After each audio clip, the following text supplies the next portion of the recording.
संपन्न वज्रचूड़े मंडित अनंत कोटि ब्रह्मांड नायक योगिराज जगद्गुरु महालक्ष्मी प्रेम माता की जय। श्रीमंत राजेश्वर सिद्धि विनायक बाल चिंतामणि आत्मबोध विरचित गणपति महाराज की जय। जय जय रघुवीर समर्थ। आज परमहंस समर्थ श्री सद्गुरू बाळकृष्णानंद स्वामी यांची 31वी पुण्यतिथी आहे। या निमित्त प्रवचनाची सेवा मौलींनी माझ्याकडे दिलेली आहे आणि त्यांनीच माझ्याकडून अचूकरित्या ठरवली हवी। या ठिकाणी प्रवचनासाठी ओवी घेतलेली जयाची या ठाई पार्था वैषम्याची वार्ता नाही ऋतू मित्र दोन्हीही शरीराशी पाडू।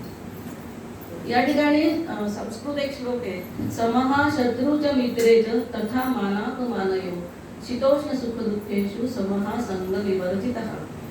हे सिद्ध महात्म्याचं वर्णन आहे। एखादा सिद्ध महात्मा असतो त्याच्या ठिकाणी काय गुण असतात त्याचं हे वर्णन आहे।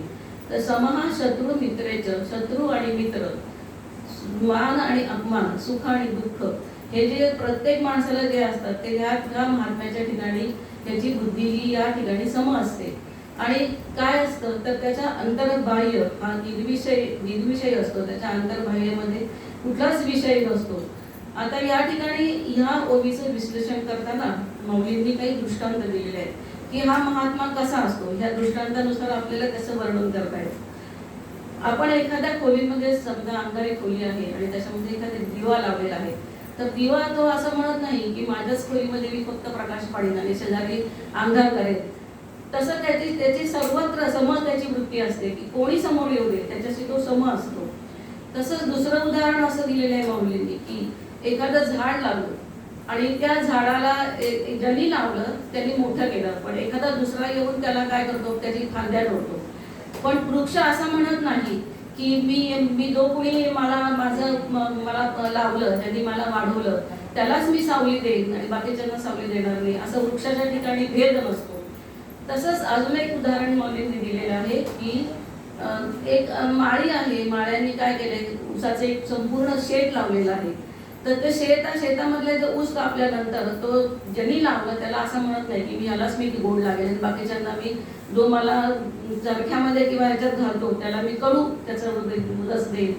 अशाप्रमाणे हा महात्मा जो असतो हा सर्वांच्या ठिकाणी सर्व विषयामध्ये हा सम असतो।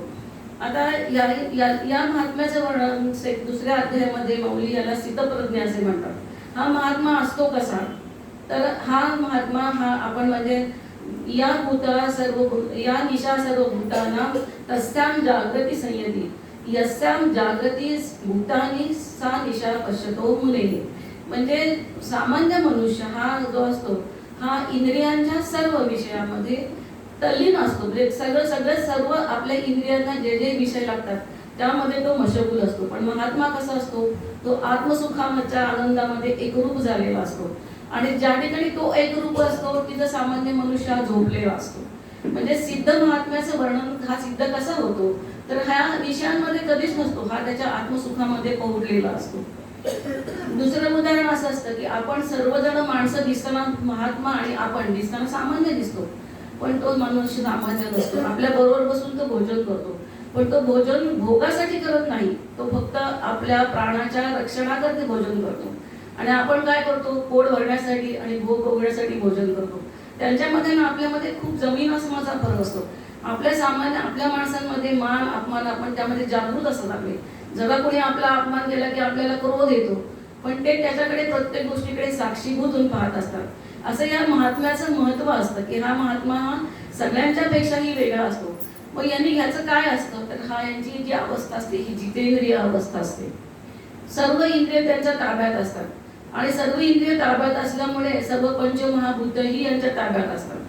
हे स्वतः साक्षात स्वतःच्या स्वरूपामध्ये आनंदात असतात आणि संपूर्ण आत्मस्वरूपाचं तेज त्यांच्या प्रत्येक देहामध्ये प्रकाशित झालेलं असतं। अशा प्रकारे महात्मा हा खूप महान थोर असतो, पण तो आपल्याला समजणं फार कठीण आहे। कारण आपण सगळे म्हणजे सामान्य माणसाची बुद्धी कशी असते, बघण्याची बुद्धी ही आपल्या बुद्धीला दिव्यत्व समजत नाही। दिव्य काय आहे हे दिव्यत्व आपल्याला कळत नाही। त्यामुळे आपण त्यांच्याकडे बघताना सामान्य बघतो, पण ते फार महान प्रतिसृष्टी निर्माण करण्याची ताकद असते. पुढे मी सांगते कसं ते.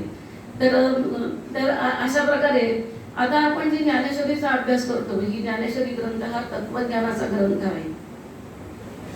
या ग्रंथामध्ये संपूर्ण ज्ञानेश्वरीच्या पहिल्या अध्यायापासून 18व्या अध्यायापर्यंत माऊलींनी आपल्या सद्गुरूंची स्तुती केलेली आहे. त्याचं कारण असं आहे की हा जो योग आहे, आत्मयोग म्हणतात त्याला, हा जो योग आहे यामध्ये आपल्या सद्गुरूंशिवाय हा योग साध्य होणेच नाही. कोण शिकवणार आपल्याला हा ज्ञान? असा एखादा पृथ्वीवर सद्गुरू जर आला, सिद्ध सद्गुरू, तरच ते आपल्यापर्यंत येऊन पोहोचू शकतं. नाहीतर आत्म हा पूर्वी लुप्त होतं हे सगळं. पण माऊलींच्या कृपेने हे प्रगट झालं. ज्ञानेश्वरी ग्रंथामधली भाषा अत्यंत रसाळ अमृतमय भाषा आहे. अनेक दृष्टांत देऊन तो सिद्धांत दिले, त्यांनी सुद्धा सिद्धांत छोटे छोटे दृष्टांत देऊन त्यांनी सर्वसामान्यांना उदाहरण देऊन हे पटवलेलं आहे. अशा प्रकारे ज्ञानेश्वरीचा अभ्यास जर केला तर मनुष्य हा ज्ञानी तर होतो, परंतु जर सद्गुरूंच्या कृपेमध्ये अभ्यास केला तर मनुष्य हा साक्षात्कारापर्यंत जाऊन पोहोचू शकतो.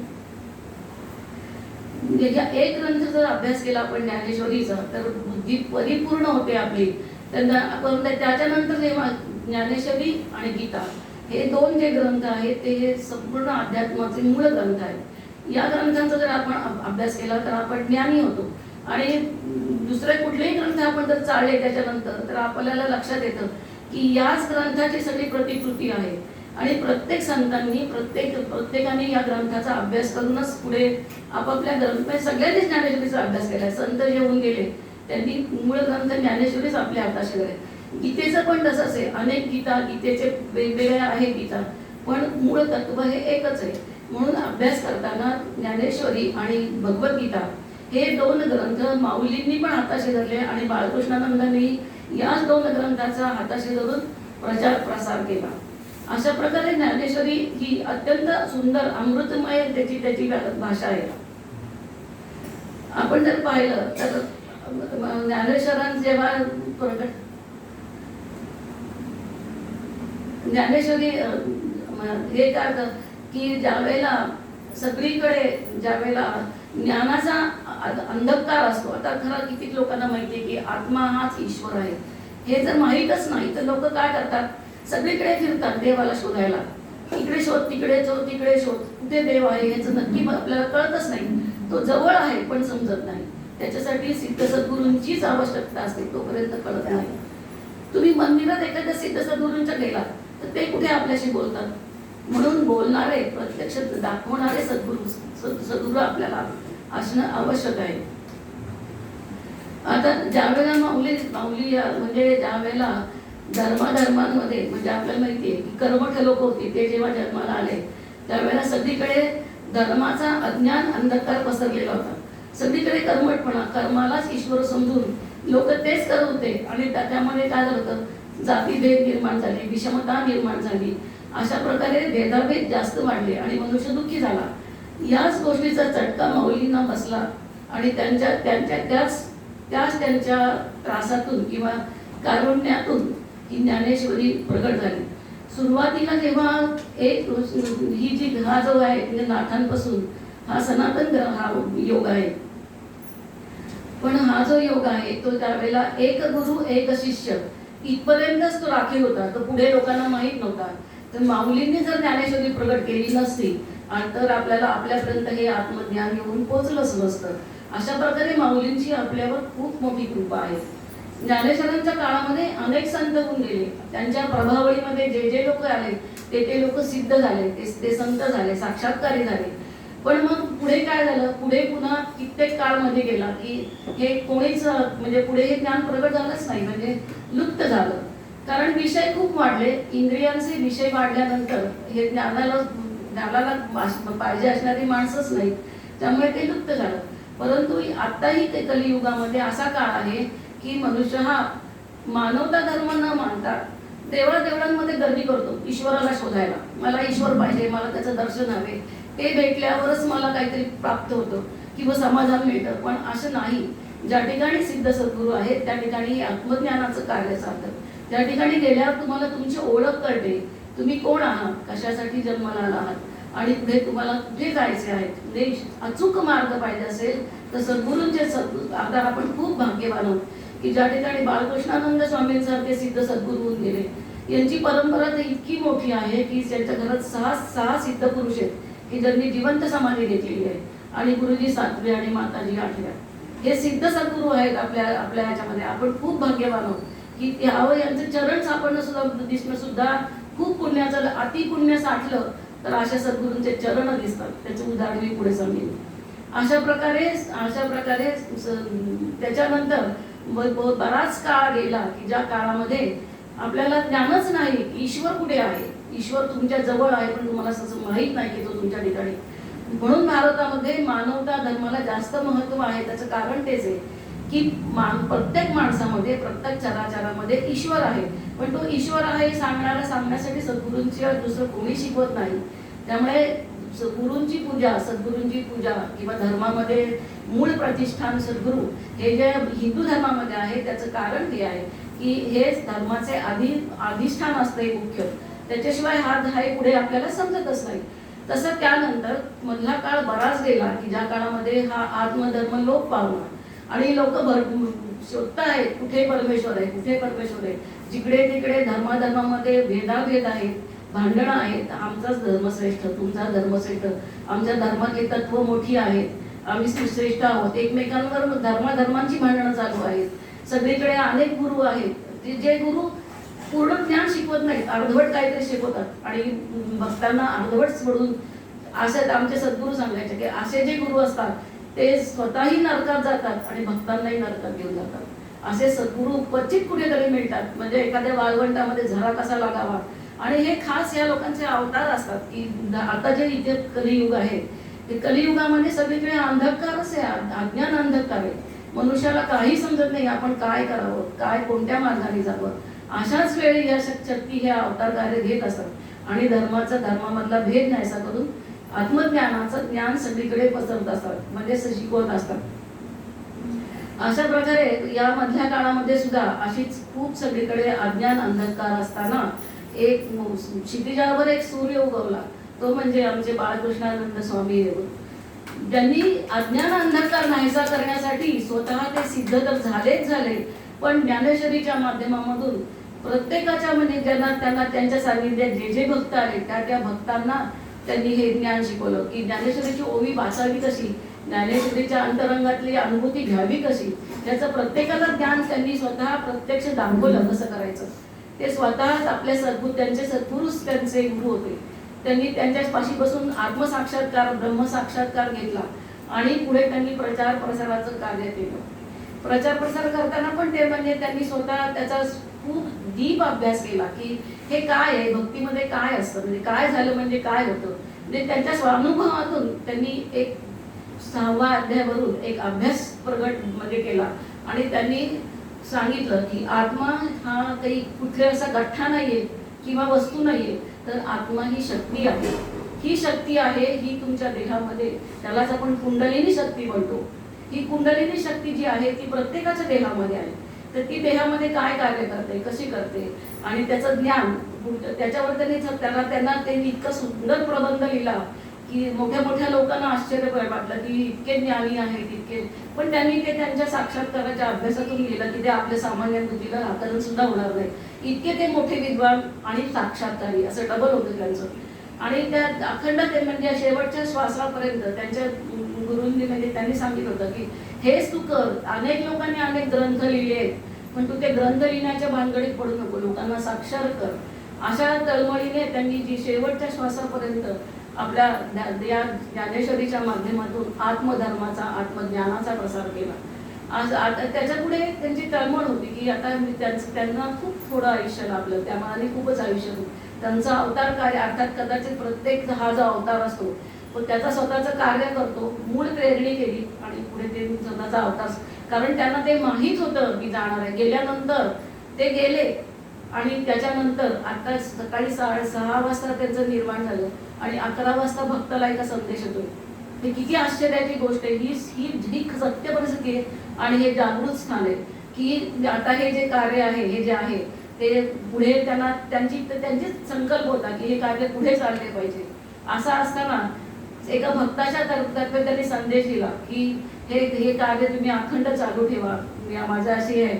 आणि मग त्याच्यानंतर आणि ते असंच तोपर्यंतच एक सिद्ध महात्मा की हे कोण कार्य करेल, त्यांनी माताजींच्या मध्ये सगळे त्यांची परीक्षा, त्यांच्यामध्ये असलेले गुण ते नेहमी म्हणायचे. जेव्हा माताजी पहिल्यांदा त्यांना भेटल्या तेव्हा त्यांनी सांगितलं की किती वर्ष तुमची मी वाट बघतो, 40 वर्ष मी तुमची वाट बघतो, तुम्ही किती उशिरा भेटलात मला.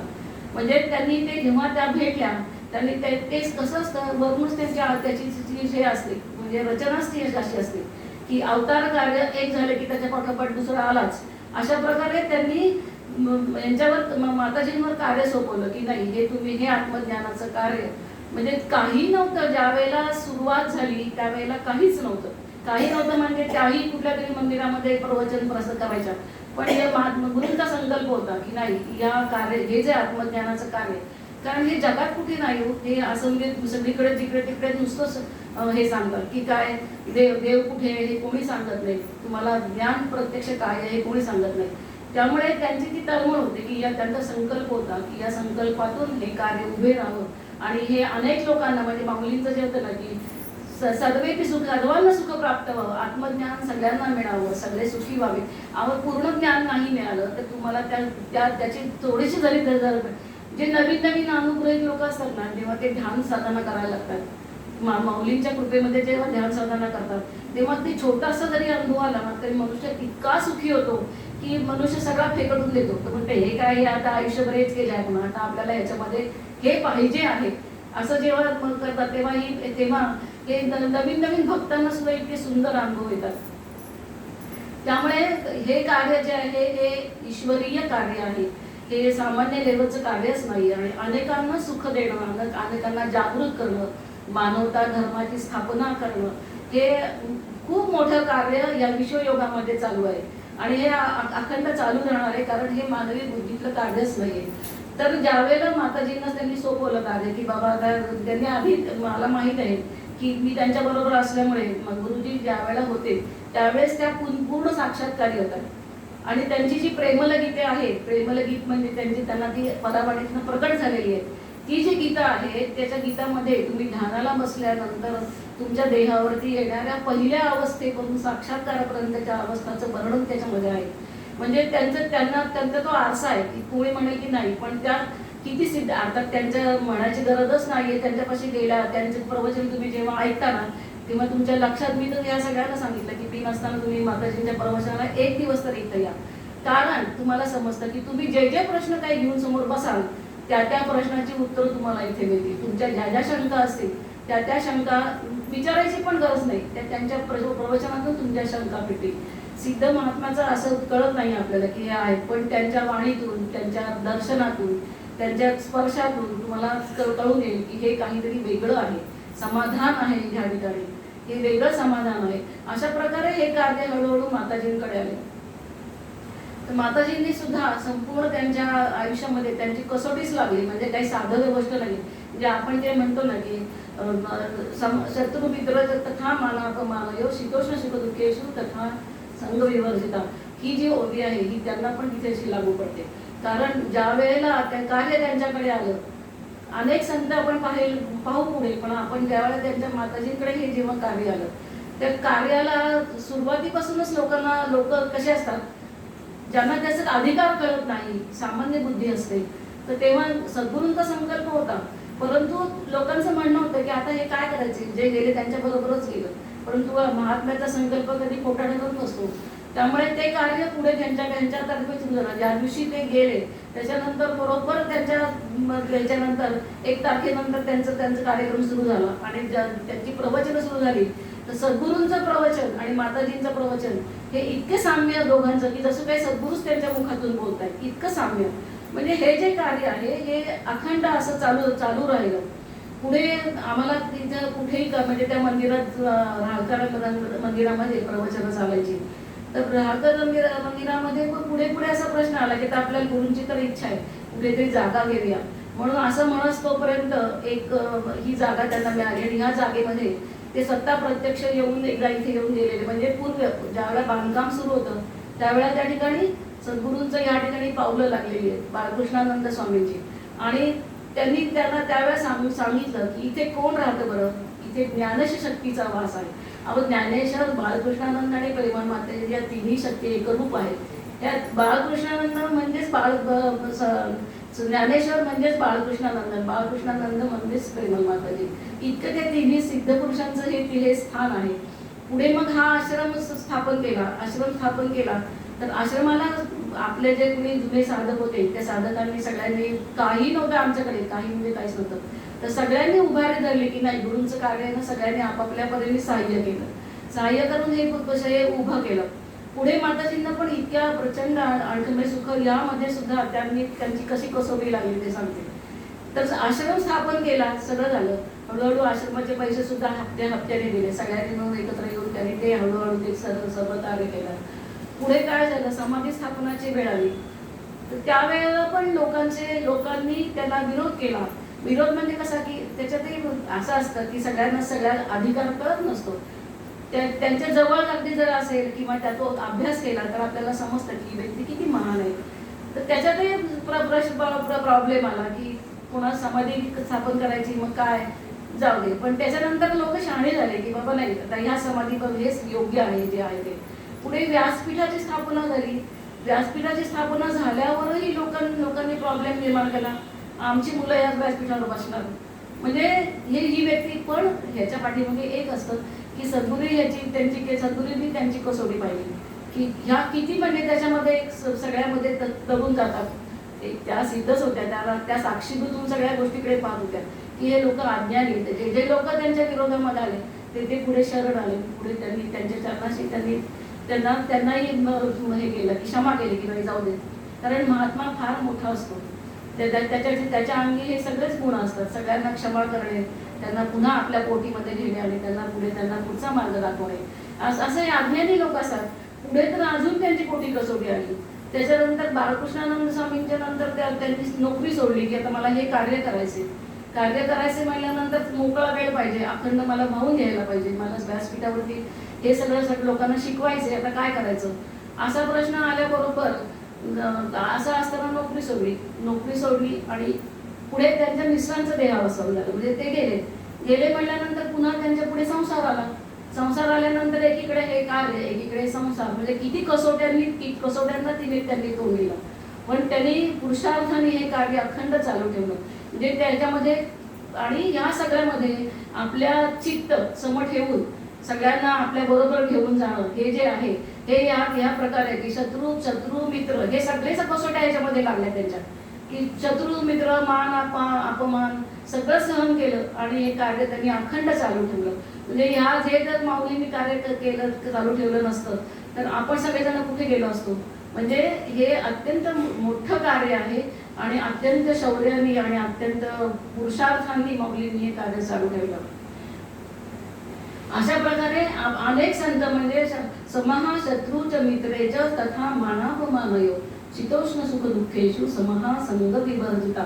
हे महात्मे हे जितेंद्रियांची अवस्था असते, संपूर्ण इंद्रियांच्या ताब्यात असतात. इंद्रिय ताब्यात असल्यामुळे पंचमहाभूत यांच्या ताब्यात असतात. आणि या अशा महात्म्यांचा अवतार हा ज्या वेळेला पृथ्वीवरती काही संकट येतात त्या पृथ्वीच्या रक्षणासाठी हा अवतार होत असतो. प्रेमल माताजी ही जी शक्ती आहे ही शक्ती सामान्य शक्ती नाही. जी विश्वशक्ती, ज्या विश्वशक्तीतून संपूर्ण विश्व कार्य करतं ती जी कुंडलिनी शक्ती आहे त्या शक्तीचा साक्षात अवतार म्हणजे प्रेमल माताजी आहे. म्हणजे ही म्हणजे ज्या कोणाला असं वाटेल की आपल्याला काहीतरी सुख प्राप्त व्हावं, आपल्याला काहीतरी त्याच्यातून पुढचा मार्ग मिळावा, आपल्याला सत्य ज्ञान कळावं, त्यांनी माऊलींना शरण जावं आणि त्यांच्याकडून अभ्यास शिकावे, त्यांच्याकडून ज्ञान घ्यावं आणि स्वतःचं कल्याण करून घ्यावं. आता आपण काही संतांची उदाहरणं बघूया. आपण असं पाहतो की एक पूर्वकाळी हे कोणत्या एकनाथ महाराज त्यांचे आजोबा भानुदास हे पंढरपूरमध्ये पांडुरंगाचे पुजारी होते. आणि त्यावेळेला पांडुरंगाला अनेक लोक देणग्या देत असत. त्याच्यामध्ये एक रत्नाचा हार पांडुरंगाला म्हणजे हार होता त्याच्यामध्ये, ते हे पुजारी होते आणि ह्या पांडुरंगाला देवगिरीला न्यायचं असतं. आता तो रत्नाचा हार जो असतो तो हार सापडणार नाही म्हटल्यानंतर सगळीकडे शोधाशोध झाली. पुढे ज्या ठिकाणी हे भानुदास होते त्या ज्या ओरीमध्ये झोपलेले होते त्या ओरीमध्ये तो हार सापडला. आता ह्यांच्याकडे सापडलं म्हणजे ह्यांनी चोरला, कारण ते पुजारी होते ना. मग त्यांनी काय केलं, तिथला तो राजा होता, त्यांनी यांना सुळावर द्यायची अशी हे केली की आता यांना शिक्षा म्हणजे सुळावर द्यायची. पण भक्ताच्या मागे भगवंत असा उभा असतो की तो कुठेच हार जाऊ शकत नाही. ते शांत होते, ठीक आहे देतात, मी तर काहीच केलं नाहीये आणि तुम्हाला जर मला शिक्षा द्यायची असेल तर द्या, ठीक आहे. म्हणून ते त्यांना सुळावर नेण्याची वेळ आली. सुळावर न्यायची वेळ आल्यानंतर त्यांनी त्यांच्या ठिकाणचं सगळं जे शक्तीला प्रार्थना केली, जी शक्ती संपूर्ण देहामध्ये जी शक्ती कार्य करते त्या शक्तीला प्रार्थना केली आणि आपल्या दोन्ही डोळ्यामध्ये अग्नी प्रगट केला. अग्नी प्रगट केला आणि समोर सूळ होता. त्या सुळाकडे नुसतं पाहिलं, भगवंताचं स्मरण केलं. देवा मी तर काहीच केलं नाही, हे काय माझ्या पुढे आले असं म्हणल्याबरोबर त्या सुळाचं पाणी झालं. मग राजाला समजलं की यार आपण फार मोठे अपराध केला आहे, फार मोठे अधिकारी आहे असं म्हणून त्यांची शिक्षा ती पुढे कॅन्सल झाली, म्हणजे रद्द झाली आणि लोक त्यांच्या चरणाला लागले. तसंच आपल्याला तुकाराम महाराजांच्या बाबतीतही माहिती की तुकाराम महाराज किती अधिकारी होते. रामेश्वर भट्टांनी की मराठीमध्ये याचं विश्लेषण करायचं नाही, संस्कृत भाषेचं मराठीत रूपांतर करायचंच नाही, तर गाथा बुडवायचा जेव्हा प्रयत्न केला तेव्हा तुकाराम महाराजांनी काय केलं, काय नाही नेत्या तर शेवटी काय करणार महात्मा आणि अधिकारी जे बाह्य लोक आहेत त्यांना तर काही समजतच नाहीये.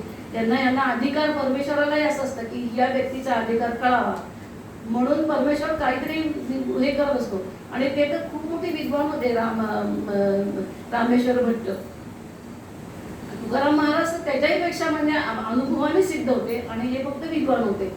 मग तेव्हा त्यांना सांगितलं की मला याच्या गाथा बाळाच्या मध्ये नदीमध्ये बुडवून टाका असं म्हणल्यानंतर मग तुकारामांनी जे हे केलं की उपवास त्यांनी प्रार्थना केली पांडुरंगाला की माझं हे संपूर्ण जे काय ग्रंथ आहे हे जर नाहीसे होणार असेल तर माझ्या जीवनाचं कार्याचा अर्थ काय ना, म्हणजे काय अर्थ आहे.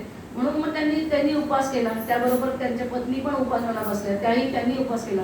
आणि एक असतं पुढे सांगते की पंचमहाभूत यांच्या ताब्यात असतात.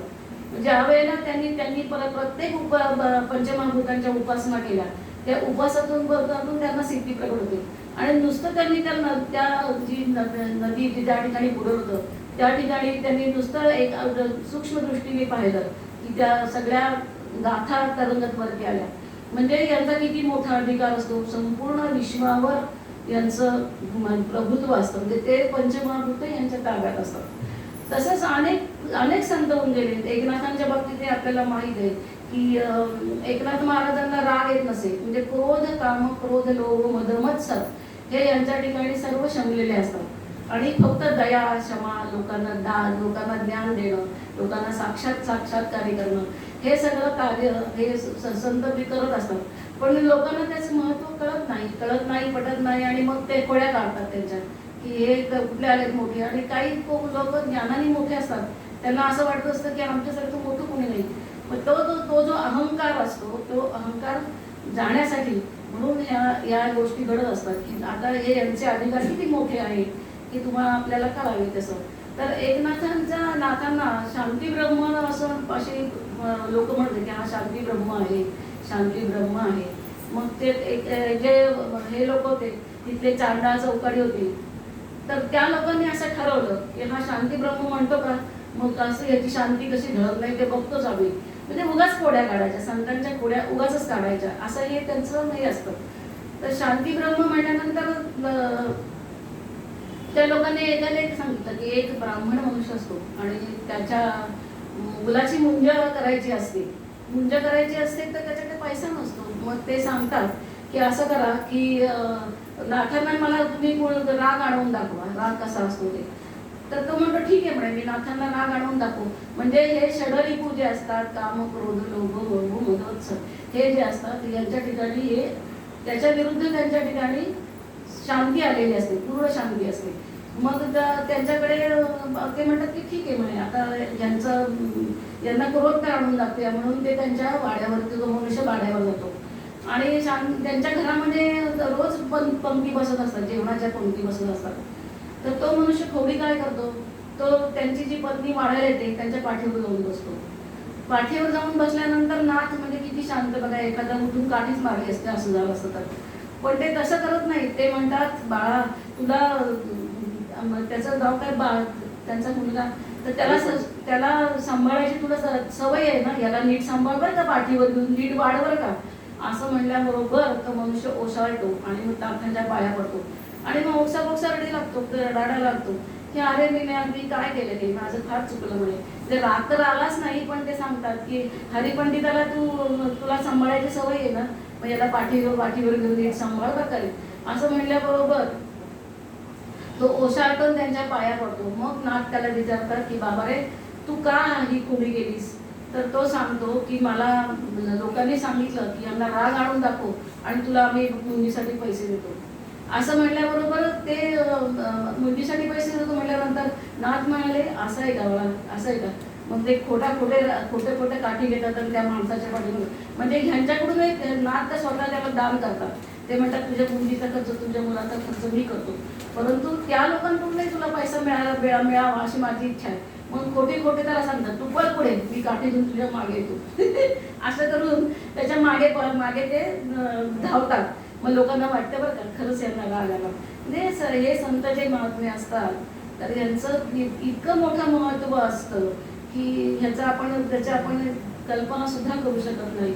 अशा असत. आता माताजींच्या बरोबर आम्ही जेव्हा जातो ना, तर हे पंचमहाभूतांची जे आपण मी सांगितलं ना ते सांगतो तुम्हाला. आपण आम्ही जेव्हा माताजींच्या बरोबर कुठेही प्रवासाला जातो, त्यांच्या प्रवासाला जाताना ना किती लांबचा, आम्ही तर कुठे हरिद्वार ऋषिकेशला सागर टेम्पोनी त्यांच्या सुमोने गेलो.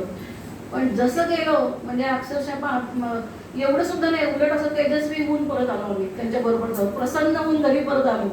आणि गंमत अशी आहे की कुठेही जाताना काही अडचणी नाही, आणि जिथे जाऊ तिथे इतके चमत्कार पाहायला मिळतात. त्यांच्या बरोबरची ट्रिप फार आनंददायी असते. तर जेव्हा हरिद्वार ऋषिकेशला गेलो तर एक गोष्ट सांगते. जाताना आम्हाला नर्मदा नदी, त्यावेळेला ना सगळीकडे असं दुष्काळ होता, म्हणजे पाऊसच पडलेला नव्हता. हे प्रत्यक्ष अनुभव आम्ही अनुभवलेली माणसं. तर जाताना सगळ्या नद्या कोरड्या म्हणल्यानंतर आता त्यांची एक हे आहे की प्रत्येक नदीला ओटी भरायची, नारळ घालायचा, टाकायचा आणि पुढे निघून जायचं. पण मग सगळ्याच नद्या कोरड्या म्हटल्यानंतर नदीत नारळ टाकायचा कसा हा प्रश्न आला. तर मग त्यांनी आम्ही काय केलं, म्हणजे हरिद्वार ऋषिकेशला गेलो, तिथे गंगेच्या काठी गेल्यानंतर माऊलींनी काय केलं, संकल्प केला. प्रत्येक नदी जी नदी लागली त्या नदीचं नाव घेतलं आणि त्या नदीचं नाव घेऊन त्या गंगेच्या पाण्यामध्ये नारळाच्या ओटी भरल्या आणि सांगितलं की ह्या ओट्या सगळ्या ज्या त्या नद्याला पोचतात असं म्हणलं. आणि गंमत अशी आहे की ज्या वर्षी पाऊस पडला नाही, सगळ्या नद्या कोरड्या आहेत, तर येताना आम्हाला काय अनुभव आला असेल. आम्ही नर्मदा नदीच्या काठी आलो तर अगदी यायच्या दिवशी तर लक्षात आलं की त्याच दिवशी इतका धो पाऊस पडला की नर्मदा दुथडी व्हायला लागली. आणि दुथडी व्हायला लागल्यानंतर त्याच्या अनुभूतीपुरती सांगते, तिथे एक 15-16 वर्षाची मुलगी होती की जी नदी काठी अशीच आलेली सहायला म्हणून आलेली होती. ती कोण आहे, ती काही तिला माहित नाही, साधी व्यक्ती, साधी सर्व. प्रचंड यांच्या ठिकाणी शक्ती असते की ज्या शक्तीमुळं समोरच्या माणसाला त्याची अनुभूती येते. तर ती तिथे आल्यानंतर तिला एवढी मोठी अवस्था प्राप्त झाली. खरं तर सामान्य व्यक्ती, आणि सामान्य व्यक्ती असून त्याच्यामध्ये ती जी नर्मदा नदी होते ना त्या नदीने तिच्या देहात प्रवेश केला आणि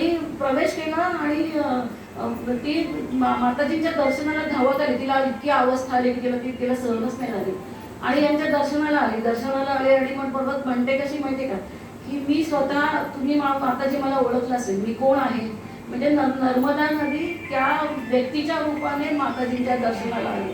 अशा प्रकारे ते दर्शन घेतल्यानंतर तिला अवस्था आली आणि ती नद्या सुद्धा त्या झाड, वृक्ष, वेली, नदी त्यांच्याशी प्रत्यक्ष या लोकांचं संभाषण चाललेलं असतं. तर ती नदी ती जी आली नर्मदा नदी, ती त्या व्यक्तीच्या माध्यमातून माताजींकडे आली आणि ती म्हणते कशी की माऊली तुम्ही मला सगळं ओळखता, मी कोण आहे, आणि आमच्या ज्या यातना आहेत त्या फक्त तुम्हीच जाणता, आम्हाला याच्यातून सोडवा, म्हणजे आम्हाला मुक्त करा, आमचे श्वास कोंडले ते आम्हाला शुद्ध वातावरण आम्हाला मिळू द्या.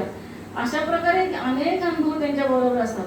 तसं आपण जर समुद्राबरोबर त्यांच्या बरोबर गेलो, समुद्राच्या ठिकाणी गेलो, तर तिकडचं जे पाणी असतं ना ते कितीतरी 20-20, 30-30 फूट मागे येतं. त्यांना म्हणजे पंचमहाभूतांना एखादा सिद्ध महात्मा असतो तो बरोबर कळतो. आपल्याला कळत नाही, पण त्यांच्या ठिकाणी खूप मोठं ज्ञान असतं. कारण ते जी पंचमहाभूते आहेत ना ही देवांचीच रूपं आहेत. पृथ्वी तलावर वावरणारी परमेश्वराची रूपं जी असतील ती प्रत्यक्ष आणि ती जितकी महात्मा शुद्ध असतो तितकी तेही शुद्ध असतात. त्यामुळे शुद्धाला शुद्ध समजतं. आपल्या ठिकाणी सगळे विषयांचे चावचाव असल्यामुळं आपल्याला हे महात्म्याचं महत्त्वच कळत नाही. आता या ठिकाणी एक महत्त्व सांगते, सिद्ध महात्म्याच्या दर्शनाचं महत्त्व सांगते.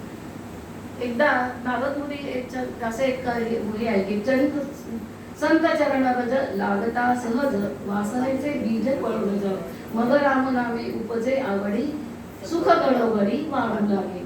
एकदा नारद मुनी संचार करत असतात आणि भगवंताकडे जातात आणि विचारतात की भगवंता संत कुणाला म्हणायचं. तर भगवंताला असा प्रश्न पडतो की नारद मुनी स्वतःला म्हणजे ते स्वतः संत असतात, पण यांना का प्रश्न पडतो, यांच्या प्रश्नाचं उत्तर तर आपल्याला सांगायला पाहिजे. तर ते म्हणतात असं करा, म्हणजे यांच्या दर्शनाने सुद्धा किती महत्व आहे. तर ते पृथ्वी तलावावरती येतात. पृथ्वी तलावावर आल्यानंतर नाही तर ते महाविष्णू त्यांना काय सांगतात की तुम्ही पृथ्वी तलावावरती जा, संत कुणाला म्हणायचं ते त्यांना तुम्हीच पहा कोण आहे संत ते. तर ते पृथ्वी तलावावर येतात. पृथ्वी तलावाला आल्यानंतर ते म्हणतात की तू आता या झाडा वरती पोपट बसलाय त्याला विचार संत कुणाला म्हणायचं.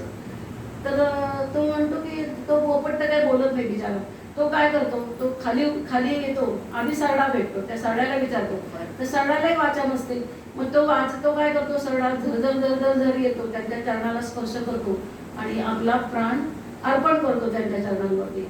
नंतर एक याच्यावरती पोपट बसलेला असतो, त्या पोपटाला विचारतो की बाबा रे संत कुणाला म्हणायचं.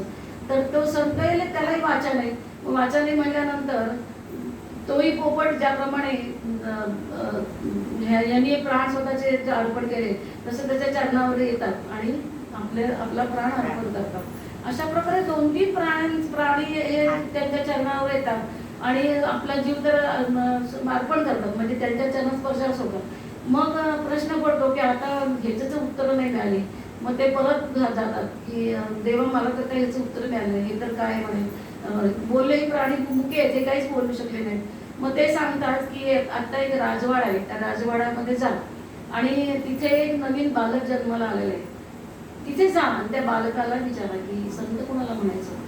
तर नारद मुनींचा असा प्रश्न येतो की आता नारद मुनी म्हणतात त्यांचा तर प्राण गेला, आता तर मी राजवाड्यात गेलो आणि जे बालकांनी जर मृत्यू झाला तर माझं काय खरं नाही, राजा काय मला जिवंत ठेवणार नाही. अशा प्रकारे असं म्हटल्यानंतर मग पुढे काय होतं तर ते जातात, म्हणतात ठीक आहे. हे म्हणतात म्हणजे अभय आहे, ईश्वर सांगतोय म्हणजे अभय आहे आपल्याला, चला जाऊया राजवाड्यामध्ये. म्हणून ते राजवाड्यामध्ये जातात आणि राजवाड्यात गेल्यावर तर एका राजपुत्र छोटासा नुकताच जन्माला आलेला बालक असतं. तर त्या बालकाला नारद मुनी आल्यानंतर त्यांची खूप म्हणजे छान पाद्यपूजा करतात, खूप आनंद व्यक्त करतात, सगळीकडे आनंद होतो. मुनी आले म्हणल्यानंतर फार आनंद होतो. मग ते काय करतात, ते बालकाला घेतात आणि त्यांच्या मांडीवर घेतात. तर ते त्याला प्रश्न विचारतात की बाळा रे या संत कोणाला म्हणायचं. तर ते बालक बोलायला लागतं की ज्याच्या मांडीवर मी बसलो आहे ते संत आहे. तर मग ते म्हणतात मी संत कसे. तर ते सांगतात की तुम्ही ज्या वेळेला म्हणजे सरडा असतो, पोपट असतो, आणखीन कोणकोणते पक्षी असतात, तर ते सांगतात की तुमच्या चरणस्पर्शाने आमच्या ह्या सगळ्या योनीचं खंडन झालं आणि मी राजपुत्र म्हणून राजाच्या पोटी जन्माला आलो. म्हणजे संतांच्या चरणांचं दर्शन जरी मिळालं तरी मनुष्य पावन होतो. किती महात्म्य आहे आणि सिद्ध संत हे सगळीकडे भेटत नसतात. अशा प्रकारे अनेक म्हणजे खूप अति जेव्हा पुण्याचा साठा होतो तेव्हा सद्गुरूंचे चरण दिसतात. सद्गुरूंचा सत्संग त्याच्यामध्ये येणं, त्याच्यात आपण त्यात इन्व्हॉल्व होणं, त्याच्यामधनं आपण काही घेणं हे तर पुढची गोष्ट आहे. पण नुसतं सत्संग जरी मिळाला तरी तुमचं खूप पुण्य असं समजायचं की सद्गुरूंपर्यंत येऊन पोचलो आपण. कारण जगामध्ये इतके गुरूंचं पीक आहे सध्या, सगळीकडे जिकडे तिकडे गुरु गुरु गुरु गुरु आहेत. पण खरंच ज्ञान देणारे सिद्ध सद्गुरू क्वचित ठिकाणी असं कार्य चालतं, इथे हेच कार्य चालतं. अशा प्रकारे अनेक असे सगळ्या संतांची हीच उदाहरणं आहेत. आता जेव्हा तुकाराम महाराजांना असा प्रश्न होतो, हाच प्रश्न असतो की तुकाराम महाराजांच्यावर पण आळ येतो की बाई एक साधी विधवा बाई असते आणि ती प्रेग्नंट राहते. लोकांना काय, एखादा चांगला महात्मा दिसतोय त्याला हे कसं करायचं, त्याची निंदा कशी करायची किंवा त्याला दूषणं कशी लावायची. मग त्याला सांगतात की सांगा त्याला की हे तुझंच मुलं आहे म्हणून सांगतात. आणि मग जो पाटील असतो तर त्यांची तर म्हणजे अक्षरशः त्यांना तर फार हाच असतात, पण एक असतं इतकी सहन करू नाही. पुढे मग ते त्यांची गाढवावरून मिरवणूक काढतात तुकाराम महाराजांची. अधिकार तर किती मोठं असतं बघा. जसं हे बालक बोललं तसं संतांचेही अधिकार किती मोठे असतात. मग ते गाढवावरून दिंड काढली आणि त्यांना चावडीवर नेण्यात आलं. त्या ठिकाणी काय झालं, त्या ठिकाणी त्या पाटलाने सांगितलं की गुन्हा कबूल करा, हे तुमचंच मुलं आहे म्हणून, हे तुमच्यापासून मुलं झाले. महात्मा तर निर्विषयामध्ये डुंबलेला असतो, त्याला जगाशी काही घेणं नसतं. हे जे लोक कार्य करतात ना, हे जगाच्या उद्धारासाठी करतात, यांना जगाशी काही घेणं देणं नाहीये. म्हणजे त्याच्याच घेणं देणं आहे का तर लोकांना ज्ञान देण्यासाठी, पण ते स्वतः आत्मस्वरूपाच्या ज्ञानामध्ये डुंबलेले असतात, प्रसन्न आनंदी असतात, कायम स्थिर असतात. ते फक्त जगात तेवढ्यापुरतं ते खाली येतात, ज्ञान देतात आणि पुन्हा आत्मस्वरूपाचा आनंद घेतात. तसं तुकाराम महाराजांच्या बाबतीत तसंच झालं. आणि मग त्यांना चावडीवर नेल्यानंतर त्यांना सांगितलं की बाबा हे मूल तुझं आहे, कबूल कर, हे तुझंच आहे म्हणून. मग ते म्हणतात हे कशावरून माझं आहे, काय प्रूफ काय. तर ते म्हणतात की प्रूफ काय म्हणजे ही बाई सांगते ना की हे तुमचंच मुलं आहे, कारण त्या बाईलाही पळवलेलं असतं, हे सांग तुकाराम माझंही माझंच मुलं आहे म्हणून. आणि मग ते फक्त त्यांच्या सिद्ध महात्म्यांच्या ठिकाणी सर्व कला असतात, त्या सर्व करू शकतात कुठलीही गोष्ट. ते एका सेकंदामध्ये त्या बाळाशी बोलतात आणि सांगतात बोल तू कोणाचा आहेस. तर ते बाळ उत्तर देतं की मी या पाटलाचा मुलगा आहे, मी तुकारामांचा नाही. अशा प्रकारे खूप महात्म्य आहे, या महात्म्यांचं फार महात्म्य आहे की काय म्हणजे सांगता येत नाही. आता माऊली जे कार्य करतात ना, सद्गुरू पदावरती त्या आरूढ आहेत आणि त्या सगळ्या जगाच्या कल्याणासाठी कार्य करतात. म्हणजे आता इथं तर अनेक लोकांना साक्षात्काराच्या मार्गाने त्यांनी चालवलंच आहे. अनेक लोकांना अनुग्रह देऊन, अनेकांना ध्यानाला बसवून, आत्मज्ञानाचं ज्ञान देऊन प्रत्येकाला ते त्या पुढं नेतच आहेत. तर तिथे गराडा नावाचं जे मंदिर आहे, त्यांचा अधिकार किती मोठा आहे बघा. गराड्याला जे मंदिर आहे त्या मंदिरामध्ये ते सगळे सामान्य साधी माणसं येतात की ज्यांना काही अडचणी असतात, किंवा काय असतं. तर अशा वेळेला त्या साधी त्यांची विभूती जर दिली ना, मला एक अनुभव आहे बघा. मी आमच्या शेजारीच एक पार्टे म्हणून कुटुंब होतं, त्यांच्या विभूतीचा उपयोग आम्ही जरी केला तरी त्या विभूतीचा उपयोग होतो. आणि ती विभूती मी काय केली, तो मुलगा शेजारीच होता, त्या मुलगांना दहदीला होता. तिच्या आई मला सांगायला आली, आता काय होतं, करणोपकारी खरं तर काय करू की नाही, करावं की नाही, कधी कधी प्रश्न पडतो, पण प्रसंगी ते करावं लागतं. तर शेजारी ते मला म्हणायला आले की अहो हा 10वीत आहे आणि काहीतरी आईचं त्याचं भांडण झालं होतं. भांडण झालं म्हणल्यानंतर तो इतका रागवला की मी अभ्यासच करणार नाही, मला जा 10वीची परीक्षाच देणार नाही. डोकंच फिरलं त्याचं, पुस्तकच वाचायला तयार नाही. तर मी आता म्हणलं माऊलींचं स्मरण केलं. म्हणलं तर माऊली काय करायचं बरं. तर ती त्याच्या आईला एक छोटीशी विभूती दिली. म्हणजे यांच्या विभूतीचं कार्य कसं चालतं, फार मोठं आहो, हे फार मोठं लक्षण आहे. तर ती विभूती मी त्यांना दिली आणि म्हणलं एवढंच विभूती आहे ना, त्याच्या पाण्यात टाका, या पाण्यातून पहा त्याचं काय बरं होते. असं म्हणल्याबरोबर ती विभूती त्यांनी पाण्यात सुद्धा दिली नाही. ती विभूती घरात नेल्यानंतर तर म्हणतो आई मी आता अभ्यास करतो, कुठला आता पेपर आहे, झाला 10वी पास पण झाला तो मुलगा. म्हणजे फार इतकं महत्व आहे. तसं त्या गराड्यामध्ये सतत साधी माणसं त्यांच्याकडे येत असतात आणि सांगत असतात की असं झालंय तसं झालंय, आमची ही अडचण आहे, ती अडचण आहे. छोट्या छोट्या विभूतींनी त्यांची कार्य होतात. म्हणजे खूप महात्म्य, फार अगम्य महात्म्य आहे. तसंच अनेक लोकांची लग्न होत नाहीत, तर ते लग्न ठरत नाहीत, तर त्याच्यावर त्यांनी रेडी उपाय शोधून काढला. ते तर आहेच की त्यांच्या मुलासाठीच त्यांना स्थळ बघायचं होतं, मनासारखी मुलगी हवी असं त्यांचं. मग शेवटी त्यांनी काय केलं, तीच पत्रिका घेतली, गणेशाला वाचल्याबरोबर आठवड्यामध्ये लग्न ठरलं. आणि जशी अनुकूल त्यांना हवी तशी, ते मुलाला साथ देणारी अशी मुलगी त्यांना मिळाली. मग तेच त्यांनी आता पुढे चालू केलं. पुढे चालू केल्यानंतर अनेक लोकांना नुसती पत्रिका वाचली की मुलं येतो. लोक खूप 1 महिन्याच्या आत सांगायला येतात की आमच्या मुलाचं लग्न ठरलं आणि पेढे घेऊन येतात. म्हणजे किती जगाच्या कल्याणात संतांच्या विभूती देहत असते. म्हणजे त्या अनेक प्रकारे लोकांची जनकल्याण अखंड चालू आहे त्यांचं. अशा अनेक घटना आहेत की ज्या अखंड त्यांच्या ह्याच्यामध्ये चालू आहेत. म्हणजे हेच महात्मा किती किती जरी सांगितलं, किती वर्णन केलं तरी याला शब्द अत्यंत अपुरे आहेत. अशा प्रकारे अनेक त्यांची कार्य चालू आहेत. ते कुणाचे लग्न जमतात, कुणाच्या अडचणी दूर होतात, कोणाला ज्ञानाचे पुढचा मार्ग मिळतो. जे अडलेली लोक आहेत की ज्यांना काही समजत नाही, त्यांना काही ज्ञान नाही, अशा लोकांना ज्ञानाचं ज्ञान मिळतं. अशा प्रकारे हे कार्य त्या अनेक प्रकारे सर्व अंगांनी त्या हे कार्य करत आहेत. एकच अंग नाही, सर्व अंगांनी त्यांचं काम चालू आहे की जगाला सुख देणं. म्हणजे माऊलींना जो आत्मयोग, म्हणजे प्रत्येक माणसाला आत्मसुख मिळावं आणि प्रत्येकाचा उद्धार व्हावा, हे जे माऊलींची इच्छा होती, जो आत्मयोग आहे तोच हा विश्वयोग आहे. या ठिकाणी तेच कार्य चालतं की प्रत्येकाला ज्ञान देणे, त्याला साधना देणे, त्याला साक्षात्कारापर्यंत नेणे.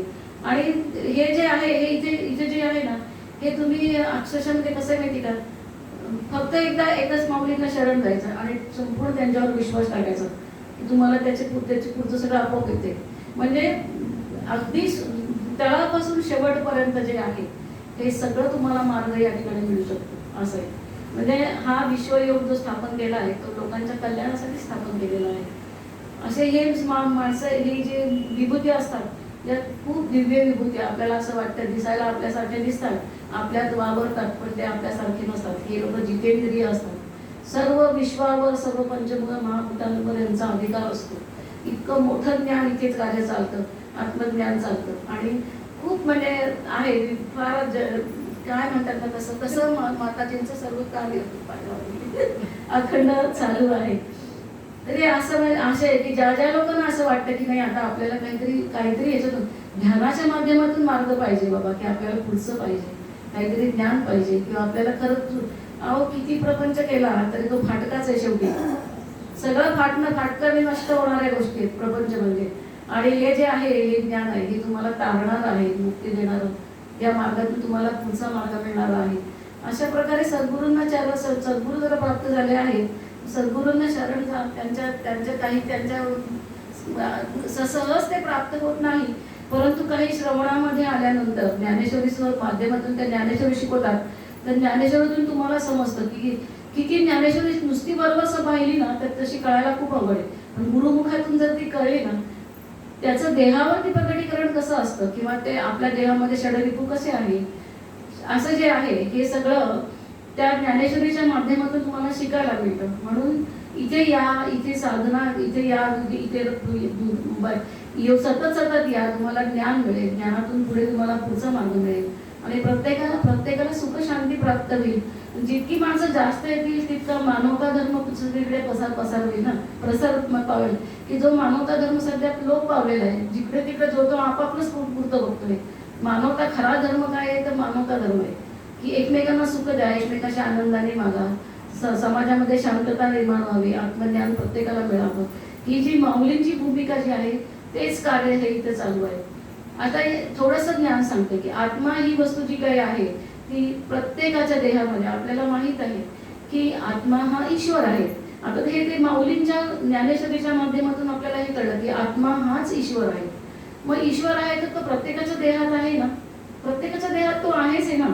परंतु आपण सगळे, आपली सर्व इंद्रिय ही आपण सगळी बाह्य विषयांमध्ये, देह म्हणजे मी, आणि देहाच्यासाठी ज्या ज्या वस्तू हव्यात त्या मिळवण्यामध्ये आपलं आयुष्य वाया गेलेलं आहे. आणि शेवटी सांगितलं ना की नश्वर आणि फाटका आहे हा प्रपंच. किती तुम्ही नेटाने केला तर तो फाटतोच शेवटी. तो शेवटपर्यंत आपल्याला सुख देतच नाही प्रपंच. यालाच प्रपंच म्हणतात. आणि परमार्थामध्ये थोडासा जरी परमार्थ केला, या मार्गाने चालला मनुष्य, तरी त्याला सुख शांती आनंद प्राप्त होतो. अशा प्रकारे हे ज्ञान आहे अखंडच आलं तर प्रत्येकाच्या देहामध्ये आत्मा आहे आणि आपल्याला त्याच्या विस्मृती झाली. तोच ईश्वर आहे पण आपल्याला त्याची विस्मृती आहे, कारण आधी म्हणजे आतले आणि आत्म म्हणजे आत्मवस्तू. अध्यात्माची व्याख्या तशी आहे, आधी म्हणजे आतले आणि आत्म आणि आत्म्याविषयीचं ज्ञान मिळणं किंवा आपल्याला ज्ञान समजणं म्हणजे अध्यात्म. म्हणजे आपण अध्यात्म आम्ही अध्यात्म करतो म्हणजे काय, आणि त्याच्यामध्ये प्रत्येकाने एकमेकांशी सलोख्याने वागणे, एकमेकांचा राग द्वेष आपल्या ठिकाणच्या हळूहळू विकार कमी करणे, हे प्रत्यक्षात त्याचं म्हणजे आपल्या वागणुकीत आणणं, हे जे आहे त्यालाच अध्यात्म असं म्हणतात. आणि आत्म्याची अनुभूती घेणे, जो जवळ आहे त्याची अनुभूती घेणे. मनुष्य इतका जर त्याला खरंच हा मार्ग मिळाला ना, तर मनुष्य खरा अर्थी सुखी होतो, असं आहे. असं हे अध्यात्माचं ज्ञान इथे कार्य चालतं. असं अनेक संतांचं आपण पाहिलं की समाह त्यांची वृत्ती अशी का असते, तर त्यांची समाधी अवस्था असते, म्हणजे सम अवस्था असते. तुमच्या देहावरती काही हो, त्यांची त्या अवस्था मोडत नाही. कोणतीही प्रसंग जरी आला तर ते त्यांच्या स्वरूपाशी एकरूप असतात आणि स्वरूपातून हे कार्य करतात. असं आहे समहा शत्रूच मित्रेच तथा मानापमानयो शीतोष्ण सुखदुःखेषु समहा संग विवर्जिता. हा महात्मा सर्व अवस्थेमध्ये याची अवस्था समाधी अवस्था असते. तुमच्या आमच्यात वावरतात पण ते तुमच्या आमच्यासारखे मुळीच नसतात.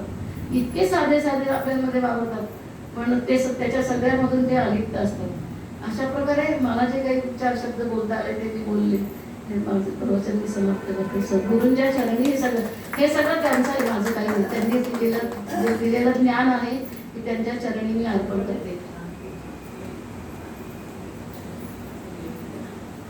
वाजले की मी गीत म्हणू का माझं? असंग तो अभंग म्हणू.